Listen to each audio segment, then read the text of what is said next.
Alright kids, today on Louisiana Beer Reviews we are looking at the Founders KBS.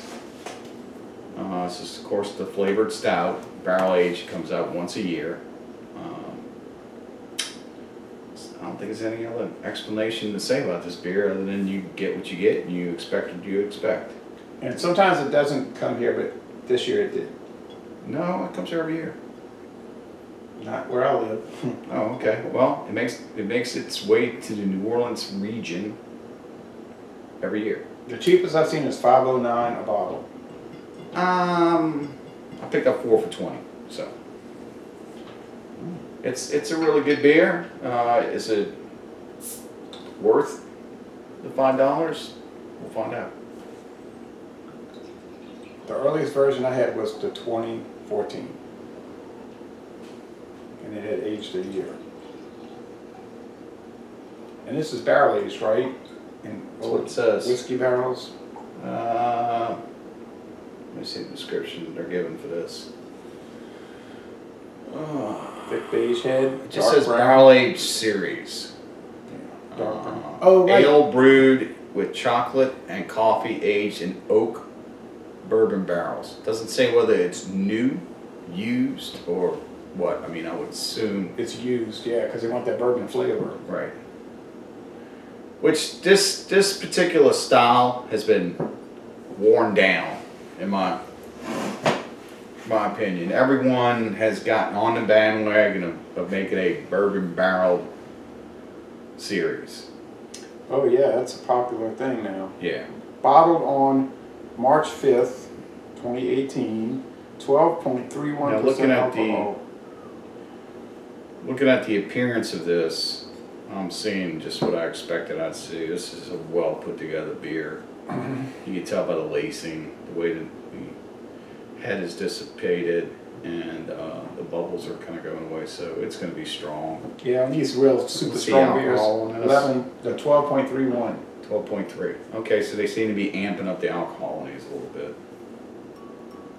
I think they used to be like 10.5 or something. I don't know. It changes every year. I think maybe last year was even up to 13 or something like that.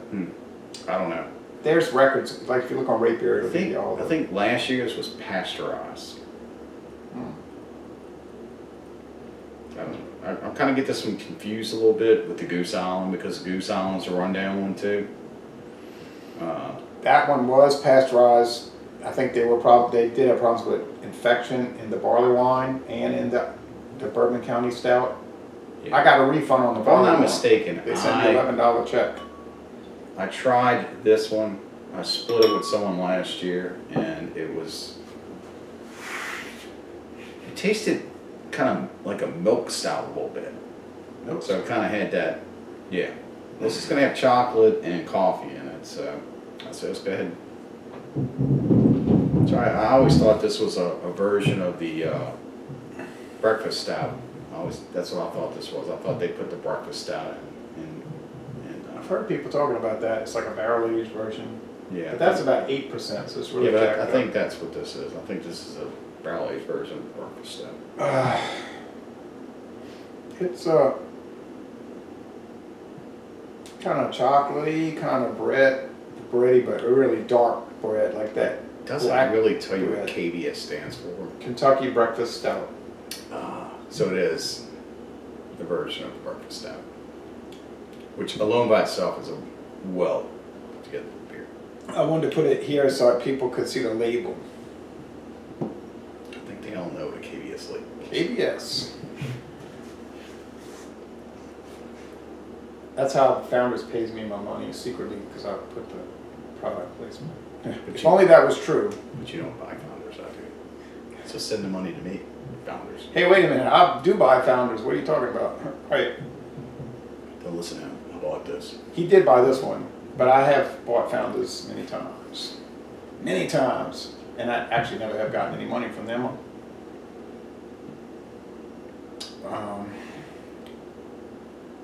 I'm drinking away. Some people will not take that as a joke. I don't know what you're doing.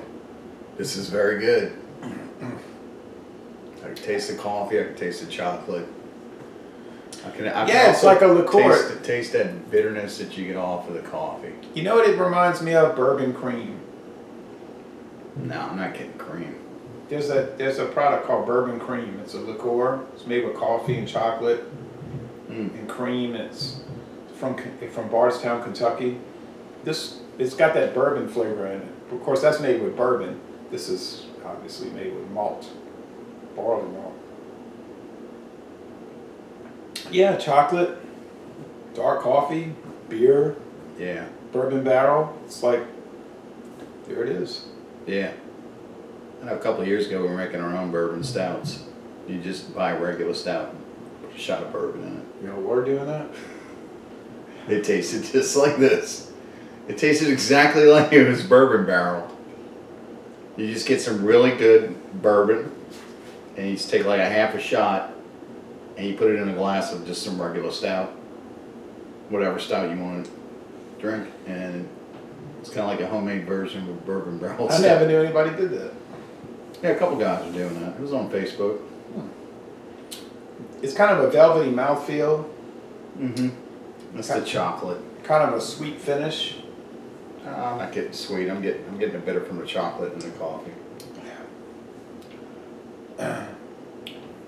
I don't know if it's too bitter. I wonder what the IBUs are. It's not hoppy beer, obviously.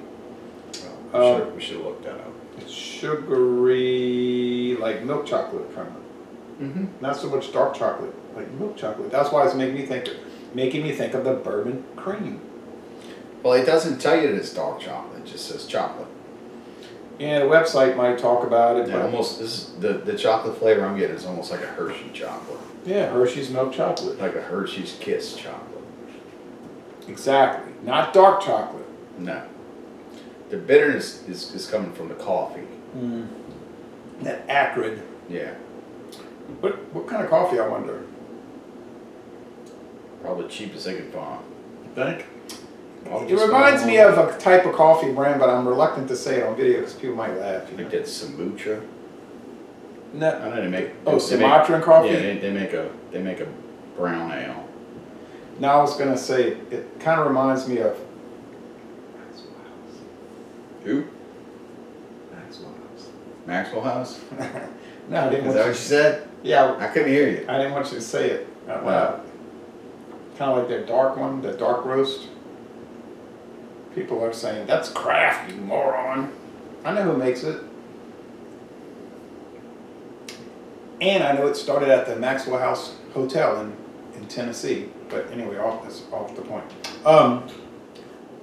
I don't know about world class, because a lot of people are going to say it's world class, like above 100. I don't think it's above 100. It's in the 90s, though. I'd give it a solid A. Yeah, I would say about a 95 out of 100. I'm not really getting bourbon. I'm getting the bourbon flavor. More of the charred barrel than the bourbon liquor. I'm not getting what I expected to get off of this. I paid So- $5 for a 12 ounce. So you sound a little disappointed. Oh, I am. I don't think it's living up to its name. I think founders, if you would allow it to fermentate or whatever process it goes through in the bourbon barrel, whatever it is y'all need to do, just let it sit a little longer. Yeah. But maybe they think it would make it too tangy for people or something. I don't know. Put some more bourbon in them. I want to bring up one point, just for a point of reference. Now, I know you're a big fan of the Old Rasputin from North Coast Brewing, and you can usually get a single, same size bottle for like $2.49. So how do you think that Old Rasputin stacks up against this? I mean, I know it's not barrel aged, it's a different style of It's beer. two different styles. But just on overall, just enjoyment, beer quality, Oh, it's a very good beer. It's got that bitter note. and it's $2.49. Yeah. I was just curious. I know it's two different styles, but Yeah. sometimes I like to talk about the value. You know, if you're getting Yeah. if you're I'll getting have the to payout. pick some up. I know where I can get a Yeah, me too. fairly good deal on Me too. All right, so that's it. We're saying solid A, but that really is kind of a low score in what I've been watching. People are giving it at the minimum really A+ to world class. it. I'd even go a little lower than a solid A. Just give it a regular A. That's what I'm saying, A. Not A minus, but just A. Oh, I'd go A minus. Whoa, that's not a way to make friends and make connections in the beer world. Right, that's not a way to make friends and influence people in the beer world. Do a better job. Do a better job. If you're demanding $5 for a beer, a 12-ounce beer, retail, and it's pretty much, you know, I mean, the retailer has to get a little money. I'm sure they're not making anything off of this because there's a big hype to get rid of it. Then it should be made a little better.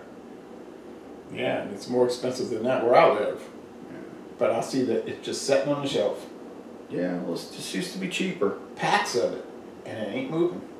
Well, that's because a lot of people don't drink black beers. I mean, it might be trickling out, but I can remember 4 years ago, it would be going in one day. All over the state. Yeah. People are calling the store, I need KBS. Now it's just like, oh, okay, yeah. Well, that goes back to what I was saying earlier. That's played out. Everyone's doing this version now. Yeah. Heck, even homebrewers do this version now, and I've had some homebrews that taste better than this. Oh. Anyway, all right. So les bon temps relais, but we will go to the Louisiana Homebrewers Association Christmas party this year. I think the last time I went was 2 years ago, and it cost $30 a person to get in. And it's well worth it. You get a sampler, you can sample, go around, and it's around October, so they have the Oktoberfest. That's good stuff, huh? And they have a plate of food for you to eat, and yeah, it's decent. All right, well, thank you for watching this video production, Les Bon Temps Relais. Hey, well, you know how it goes. We're going to end this review by saying y'all come on down to southeastern Louisiana.